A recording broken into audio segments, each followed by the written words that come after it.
Hello, good evening. Welcome to CNU TV for uh, a brief, post-match, reaction from myself, yours truly, Sheikh Tofik CNU. I happen to be the editor for Football Made in Ghana. I'm a football pundit on Metro TV in Ghana. I'm a social media activist, and I happen to be the founder and editor for CNU TV as well. Um, this afternoon in Abu Dhabi, in Dubai, and morning in Ghana at that time, the Black Stars of Ghana triumphantly defeated their Swiss counterparts, the Switzerland Shida national team, by 2 goals to 0, at the Zayed, sports complex here in Abu Dhabi. And the reactions have been very positive, both at home in Ghana and here in Abu Dhabi. Talk about the supporters who came here in their numbers to watch the Black Stars and cheer them up. I was personally surprised with the way the supporters behaved. These are not your conventional supporters of the Apirugu Chakapames and the rest that you would think they will be singing throughout the game, drumming, to cheer the team up. These are people, Ghanaians, who work here in Abu Dhabi, but if you consider how they cheered the team up and how they kept singing and cheering the team up throughout the game, it sends signals of how Ghanaians are in love with their national team, the Black Stars, and how they are ready to support the team when the team finally moves to Doha tomorrow. By way of update, let me quickly say that the Black Stars of Ghana will have their recovery training tomorrow in the morning, and after they've had their lunch and everything, the team will finally depart here Abu Dhabi by 2 p.m. here, and that will be 10 a.m. in Ghana for Qatar, where they will touch base at their hotel and start preparations for their first game in the World Cup against Portugal. But let's try to find out how positive this game has been for the Black Stars of Ghana. Of course, considering the fact that many people were worried, if you consider when Ghana will be playing their first game in the World Cup against Portugal, which happens to be on the 24th of this month, and the fact that the team is playing today, and in exactly 7 days' time, Ghana will be playing Portugal in Qatar. A lot of people were concerned, especially with regards to injuries and how this game was going to pan out, more especially when this World Cup has been characterized by a lot of players who have not been able, to come with their countries due to injuries. We are told that Senegal's Sadio Mane, even though he's injured, is coming with the national team and is expected, to be fully fit after their first game in the tournament. We are already aware of the fact that Morocco has lost 2 key players who are not coming to the World Cup due to injury.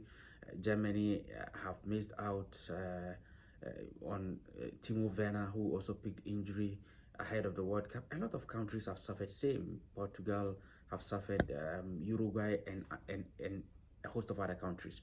So considering that fact, a lot of Ghanaians were quite pessimistic, going into this particular game. They weren't fully in support of the game. But if you look at how the game, went about, and the fact that no player picked any serious injury or any injury at all, it comes as good news for Ghana and good news for the Black Stars, because every player is going to be fully fit for the game against Portugal next week in Qatar.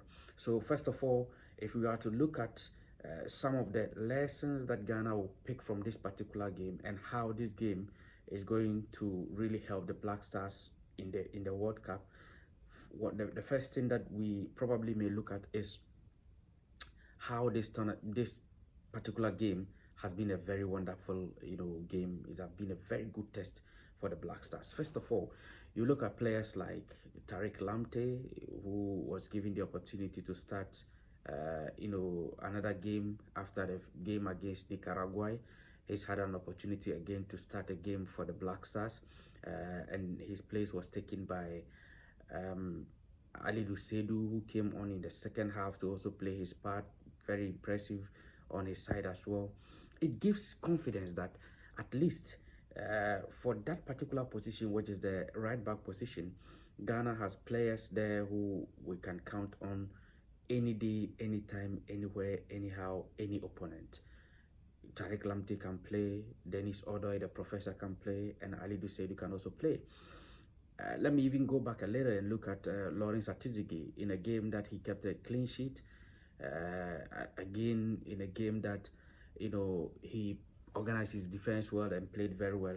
I think we need to applaud him for the wonderful performance against what do you call it, Switzerland, and for that matter, how it has able to help the team. So the whole exercise has been a very good one, and if apart from Tariq Lamptey, we saw Abdul Salis, who played in the holding midfield role together with Elisha Owusu. And I've monitored all over social media and see the reaction of a lot of Ghanaians,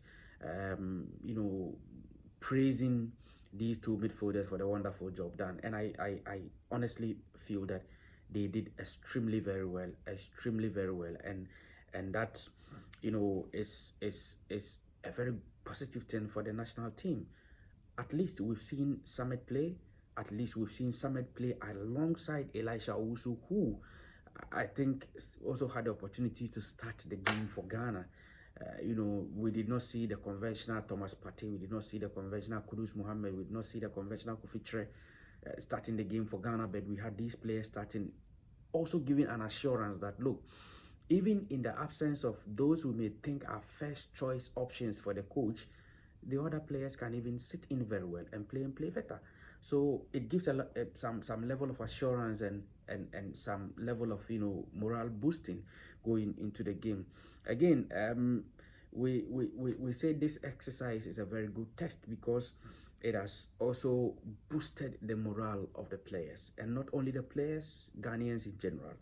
For the fact that in the last 4 matches of the Black Stars have won only a game before this particular game. Remember, Ghana lost 4-1 to Japan in the Kirin Cup, won on penalties against Chile, and that game ended in a goalless stalemate, and then lost to Brazil by 3-0, a game that brought a lot of concerns and reactions, negative reactions from a lot of Ghanaians, and won 1-0 against Nicaragua. If you consider these games and the reaction of Ghanaians, clearly you see that Ghanaians were not so confident about the team and how the chances of the team at the World Cup could be. In fact, there was a lot of people who even predicted doom for Ghana at the World Cup, especially when the final squad was named by Coach Otto Addo. But today's exercise has given an indication of hope.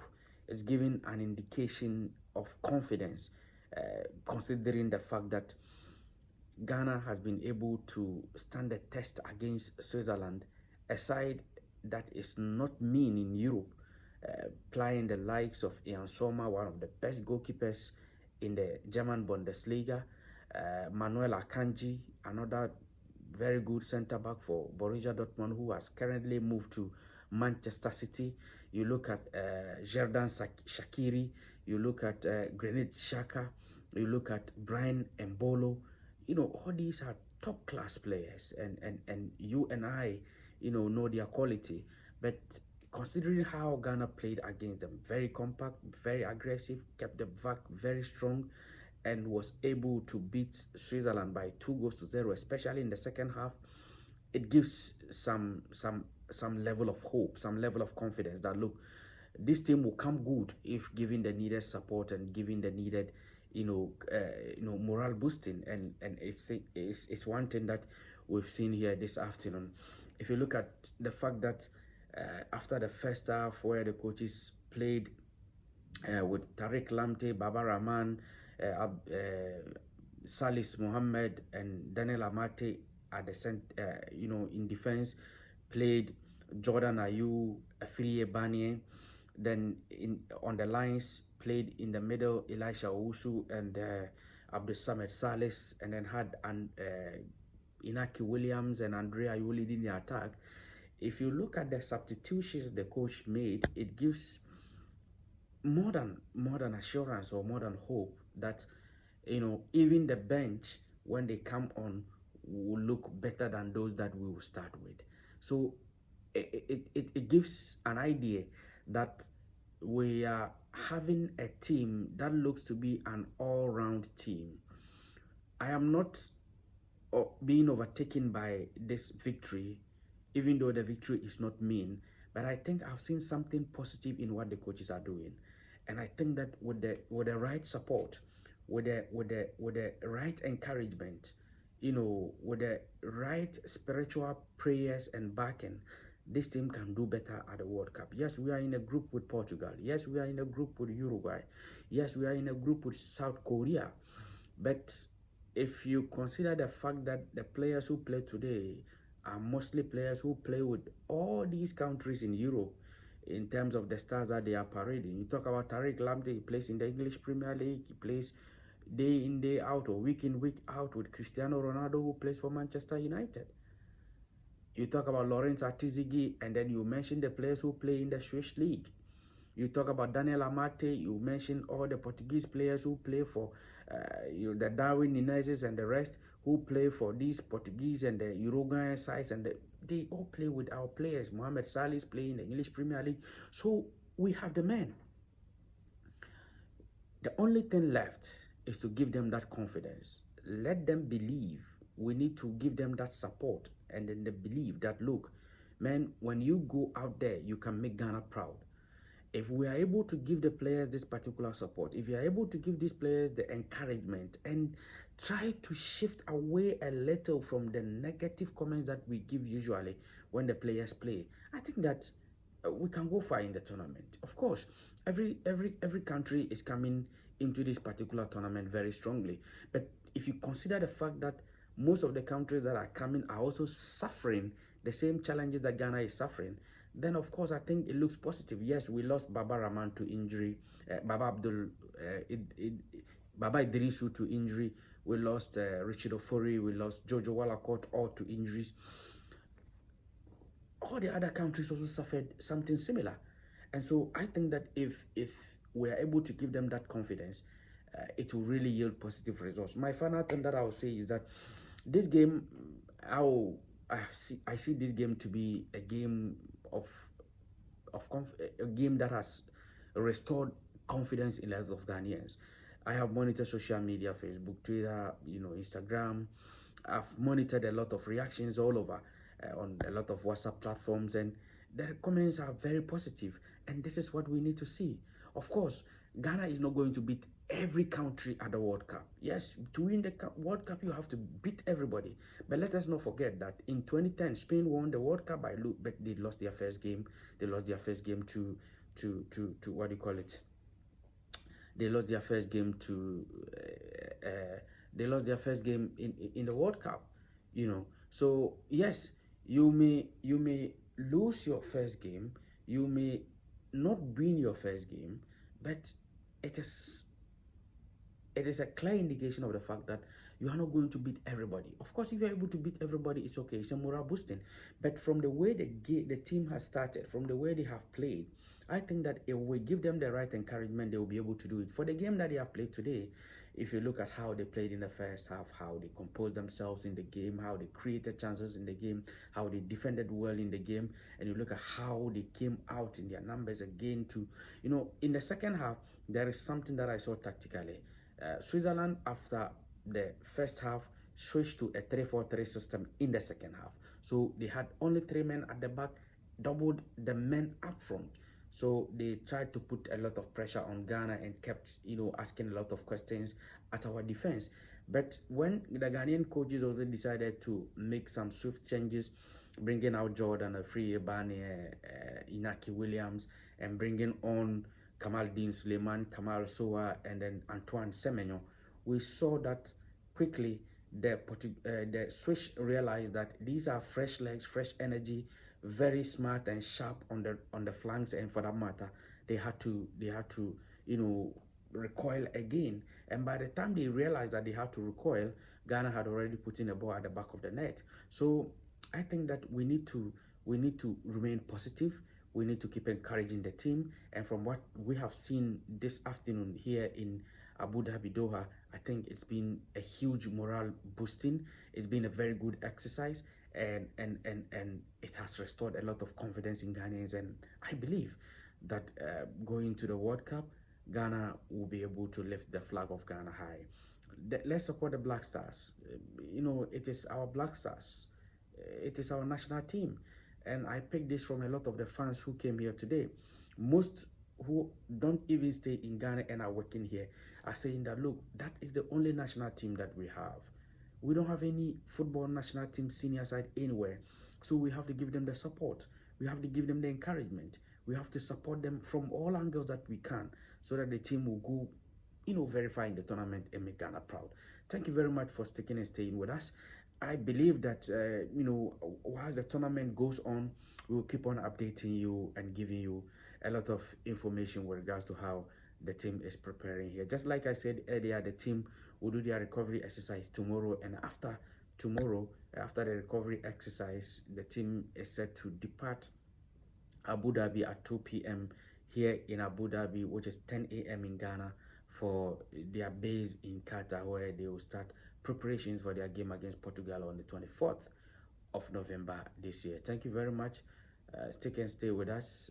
I would also like to encourage you to make sure that you are always on either the Facebook handle or the Twitter handle or the YouTube handle of the Ghana Football Association. Just type in Ghana Football Association and you have all the information, the behind the scenes incidents that you need to know about the Black Stars are there for you to watch.